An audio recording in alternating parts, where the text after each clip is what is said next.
Hey, everybody, welcome back to another Meet the Candidate series. My name is Jimmy Tingle, and I am the host of this show. We've been doing this about 14 years now. Every election cycle, we try to introduce the Cambridge City Council candidates and the Cambridge School Committee candidates to the people of Cambridge and the voters.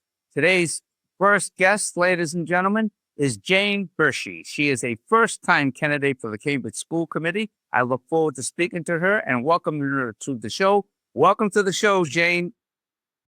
Thank you, Ginny. I'm really happy to be here. We're happy to have you. So, Jane, for the people who don't know you, including myself, I'm just meeting you now. Tell us a little bit about yourself and why you're running for Cambridge School Committee. Okay. Well, this is my first time running for Cambridge School Committee, but I'm not new to Cambridge or to the schools. I'll start by saying 25 years ago, I started a program. I founded a nonprofit program called City Sprouts, which is a nature-based science program. It's in the Cambridge Public Schools during the school day. It's now also in Boston. And I ran that program for 23 years. I'm no longer leading City Sprouts. Somebody else is, but I'm really happy to say it's in all 12 elementary schools in Cambridge. And during the time I led City Sprouts, I got to know our schools very well, working with superintendents and science coordinators, because it's a science-based program that's aligned with the Massachusetts Science and Technology Standards and actually integrated in the science curriculum here in Cambridge, and a lot of classroom teachers. So that's the first way that I want to introduce myself about how I know our schools and how I've been involved in Cambridge and the Cambridge Public Schools. Secondly, I'll say I am a nonprofit director, not through City Sprouts, obviously, but since I left City Sprouts, I've continued to work as an interim executive director with small to mid-sized nonprofits that are going through leadership change. I'm currently working in Boston doing that. Excellent. And then the third piece I want to say is I have two daughters who went through the Cambridge Public Schools. Last but certainly not least, I'm a mom, and I know our schools because my daughters graduated from our schools. Thank you for your service all those years in the Cambridge Public Schools. So tell me, in your opinion, how do you think the school system is doing? And if you were elected, what would you want to focus on? What kind of contributions would you hope to make? Yeah, I love our schools. And one of the reasons why I'm running is because I love Cambridge schools. I think we have so many wonderful things about our school system and our schools, including how well resourced they are here in Cambridge. And I see ways that they need to be improved. And I would really like to be part of making our schools even better. So I've known them over the years, and I've seen problems that we've had with our school system for decades. So it's not new that we have problems, but I am really eager to step into a different role for me, a new role for me, and work with our schools to make them strong for every learner, for every child and every family. They should be the best experience ever. Great. So, for example, give us some examples of what you would do or what you would like to do to improve, or areas that they need improvement that you'd like to participate in. Yeah, well, so let me say, Jimmy, I just start with my daughter's experience to give you a sense of where my priorities are. Both of my daughters who graduated in 2011 and 2015, so they're grown up now, but they both started in Cambridge Public Schools in the public preschool called Special Start. And that's an inclusive classroom program. It's a program that's designed for kids with special learning needs.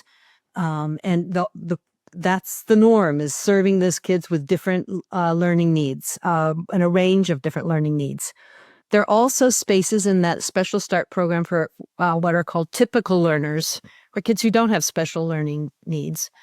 And that's called an inclusive classroom, that serves kids of a range of abilities, a range of different, working at different grade levels. So that was our first experience with public schools. It was my daughters thrived. My daughters are both typical learners. They thrived in an inclusive classroom. Through City Sprouts, since then, I've worked with many classrooms where there's a range of learners, a range of abilities. I've seen it work, I've seen it succeed, and I've seen classrooms that have struggled with that. But I am firmly committed to that model. Okay. So, So what? so in terms of what you would bring to the table, you would continue to Yeah. advocate for that type of a program. But you were saying there's a lot of problems, and you would like to help. I'm asking, what are some of the problems that you see that you would like to be involved in and helping? Yeah. So the inclusive classroom does not work in every school. And one of the issues on the table right now, Jimmy, that a lot of the school candidates are talking about is whether it's even possible for that kind of differentiated learning to happen. I believe very firmly that it is possible, it can work, and I acknowledge that it doesn't always work. I think that's a top issue for our schools right now. And frankly, it's a top issue in this race is, do we double down on that, on serving all kids, or do we retreat from that to separating kids out by how they do on tests? So that is a top priority for me, is high expectations for all students, special learners, typical learners, kids who need to be challenged more academically. I think we can serve them all. So that is a top priority for me. And what I would do on the school committee, I would make sure that people who aren't in schools, who aren't educators, understand about that model, understand that it's not just on the teacher to make it work, but that we all need to be rowing in the same direction to make our schools a success for all kids. Great. So that's anything else you'd like to say? That what other things you'd like to weigh in on the school committee and advocate for? Yeah, well, I'm a huge advocate of project-based learning, which is one way that a teacher is able to serve kids of different learning needs and help build kids' ability to be independent learners. I'm a strong believer in a robust out-of-school time network and making sure that we make that affordable and accessible to families of all economic backgrounds in our city. I would bring very strong leadership skills to the part of the school committee that oversees the superintendent, that partners with our superintendent in our district to make sure that we're making positive change together. I think that our school committee could be a stronger force for making positive change, working in stronger partnership with the district towards this equitable learning that I've been talking about. Right. Any thoughts on the current situation in the school with regards to the school superintendent right now? I know that's been a little bit in flux, and I guess they're voting on a new one coming up this month or this week, I think.